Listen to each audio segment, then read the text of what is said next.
और उत्तर प्रदेश पुलिस की नजर चप्पे चप्पे पर है, निगरानी रखी जा रही ड्रोन से, क्योंकि एक बड़ी खबर आपको बता दें, जुम्मे की नमाज को लेकर के पुलिस पूरा प्रशासन पूरी तरह से अलर्ट है। ये बड़ी खबर आपको बता रहे, उत्तर प्रदेश के मुख्यमंत्री योगी आदित्यनाथ की तरफ से निर्देश दिए गए थे कि अलर्ट रहे पुलिस।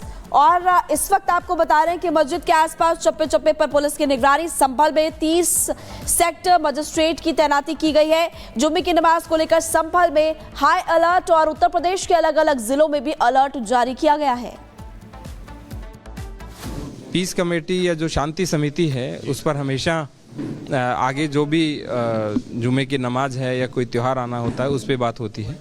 इसी के अंतर्गत एक नई पीस कमेटी का गठन किया गया, जिसमें उसके जितने भी अध्यक्ष, उपाध्यक्ष और बाकी सदस्य आए हुए थे, उन्होंने भी अपील की है अपनी अपनी मस्जिदों में नमाज अदा करें। जो परंपरागत रूप से शाही जामा मस्जिद में नमाज देने आते थे वही लोग आए, तो सब जगह शांति व्यवस्था बनी रहे और उस शांति व्यवस्था में सबका सहयोग रहे, सबका पार्टिसिपेशन रहे, इसीलिए बैठक आयोजित की गई।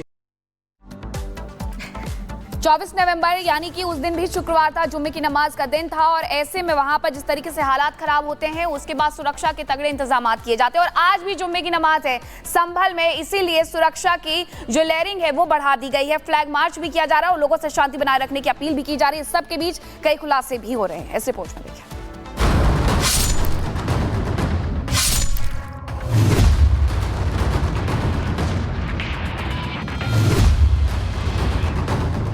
उत्तर प्रदेश के संभल में आज बड़ी हलचल है।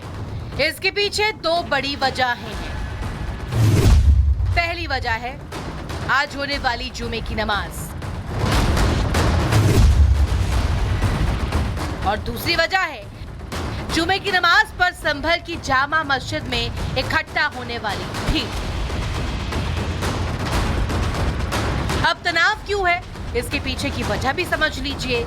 दरअसल तनाव इसलिए है क्योंकि पुलिस को आशंका है कि जुमे की नमाज पर अगर ज्यादा भीड़ इकट्ठा हुई तो माहौल बिगड़ सकता है और कुछ लोग भीड़ को भड़काकर बवाल करवा सकते हैं।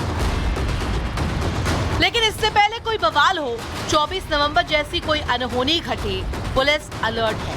पुलिस ने पूरे संभल को ऐसे अभेद्य किले में तब्दील कर दिया है कि उपद्रवियों के लिए माहौल बिगाड़ना तो दूर, संभल में पुलिस की मर्जी के बगैर पत्ता तक नहीं हिल पाएगा। संभल में कैसी सुरक्षा व्यवस्था है, आप खुद डीएम साहब की जुबानी ही सुन लीजिए। अपनी अपनी मस्जिदों में नमाज अदा करें। जो परंपरागत रूप से शाही जामा मस्जिद में नमाज देने आते थे वही लोग आए। जो पिछले शुक्रवार की व्यवस्था थी, 30 मजिस्ट्रेट लगाए गए हैं, त्रिस्तरीय सुरक्षा व्यवस्था है और आज फुट पेट्रोलिंग भी हो रही है। तो वो जो परंपरागत व्यवस्थाएं हमारी रहती है वही सारी व्यवस्थाएं रहती है। संभल में किसी भी हालात से निपटने के लिए पुलिस मुस्तैद है। पुलिस जामा मस्जिद कमेटी के लोगों के साथ बातचीत करके शांतिपूर्ण तरीके से जुमे की नमाज को संपन्न करा रही है। लेकिन दूसरी तरफ तैयारी किसी भी तरह के हालात से निपटने के लिए भी की गई है। दंगा जैसे हालात बनने पर और दंगाइयों को काबू में करने के लिए आरएएफ और पीएसी के जवानों की तैनाती की गई है। तो वहीं ड्रोन और सीसीटीवी कैमरों की मदद से पुलिस संभल में आज होने वाली हर एक गतिविधि पर नजर रख रही है। पुलिस किसी भी व्यक्ति को उसको परेशान नहीं कर रही है जो इस इंसान में सम्मिलित नहीं था। ये पुलिस का काम है। जो जिनके यहाँ डेथ हुई है, अनफॉर्चुनेट डेथ हुई है, पुलिस उनके सहयोग के लिए, उनके सुरक्षार्थ ही खड़ी है।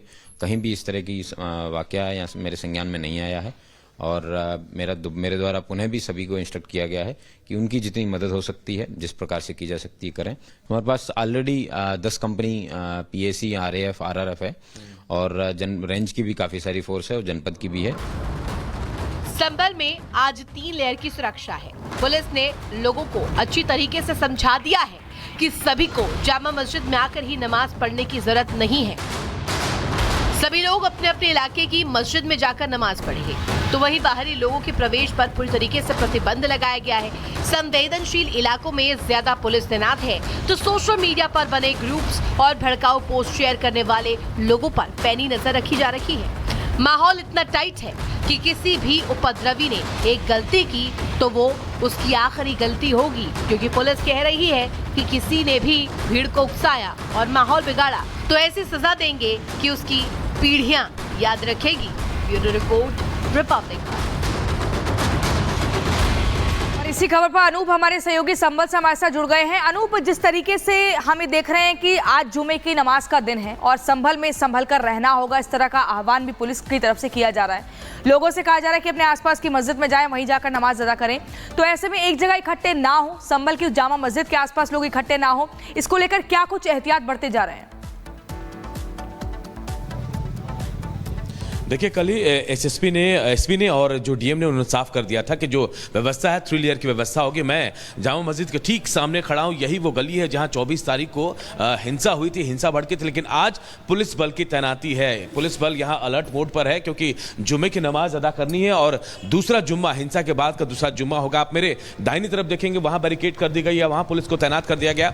मेरे इस तरफ देखेंगे, यहाँ भी पुलिस की तैनाती है, आगे बैरिकेड किया गया। कोई भी संदिग्ध अगर अंदर आए तो उसे रोका जाएगा, पूछताछ किया जाएगा। आंसू गैस के गोले भी तैयार करके रखे गए, कभी किसी भी आपात स्थिति से निपटने के लिए तमाम लोग तैयार हैं। देखिए, और 3 लेयर की जिस सुरक्षा की मैं बात कर रहा हूं, आप समझिए ड्रोन से निगरानी रखी जा रही है, सीसीटीवी के जरिए और फेस रिकॉग्निशन जो है उसके जरिए निगरानी रखी जा रही है।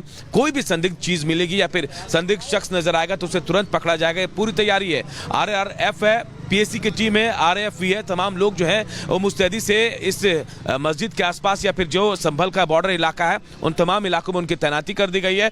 अब तमाम लोग जो है, अब सबको ये कहा गया है कि ज्यादा से ज्यादा जो लोग हैं अपने घरों के आसपास जो मस्जिद है वहां पर नमाज अदा करेंगे और कम से कम लोग जामा मस्जिद पहुंचेंगे। तो सुरक्षा व्यवस्था पूरी तरह से चाक चौबंद है। पुलिस की तैनाती है, RRF की तैनाती है, RF की तैनाती है और कोशिश यही की जा रही है कहीं से भी पिछले जुमे की नमाज को भी देखने को मिली थी और आज बाबरी विध्वंस की बरसी भी है। कई और जिले हैं जहां पर सुरक्षा व्यवस्था सख्त की गई है, आपके पास लौटेंगे, लेकिन इसी के साथ आपको बता दें कि संभल में जो भी नुकसान हुआ उसकी भरपाई भी दंगाइयों से की जाएगी। ये बात पहले ही कह दी गई थी और एक बार फिर से दोहराया गया है कि संभल में जिसने उत्पात मचाया, बवाल किया और तोड़फोड़ की है, जो सार्वजनिक संपत्ति को नुकसान पहुंचाया है, और अभी उन लोगों को ही नुकसान की भरपाई करनी होगी। वीडियो से बवाल करने वालों की पहचान का काम किया जा रहा है, आरोपियों के पोस्टर लगाकर के पहचान हो रही है, नुकसान के आकलन का काम भी शुरू हो गया है। हिंसा की गई, उपद्रवियों ने तोड़फोड़ की थी, अब इन्हीं लोगों से बिल्कुल। और अनूप लगातार हमारे साथ बने हुए हैं। अनूप, सीएम योगी आदित्यनाथ की तरफ से साफ साफ ये कह दिया गया है कि जो भी आरोपी उसको बख्शा नहीं जाएगा और जो भी नुकसान इन अपराधियों ने किया है वसूली उन्हीं से की जाएगी।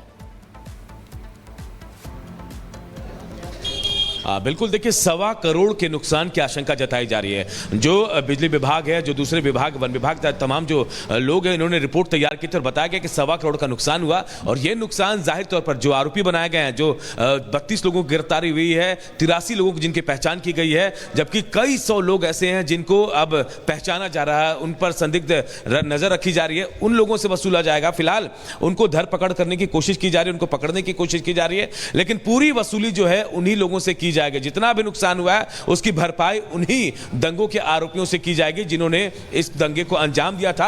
अब इसकी पूरी तैयारी पुलिस कर रही है क्योंकि आज जुमे की नमाज है, इसे लेकर बड़ी चुनौती पुलिस के सामने। जुमे की नमाज अदा करने के बाद पुलिस अंदर खाने अपना काम कर रही है, कैसे स्टेप बाय स्टेप पुलिस चल रही है, क्योंकि जांच अभियान भी चल रहा है, सर्च अभियान भी चल रहा है, सबूत जुटाया जा रहा है। उसके बाद धीरे धीरे कार्रवाई भी होगी। और देखिएगा आप वो भी हमने वो भी देखी थी कि पोस्टर चस्पा करने के आदेश दे दिए गए थे, पोस्टर चस्पा किए गए थे, अब इन्हीं लोगों से वसूली भी की जाएगी। बहुत शुक्रिया अनूप आपका तमाम जानकारी के लिए। खबरों में अब आगे बढ़ेंगे और आपको दिखाएंगे डीएनए से दंगल।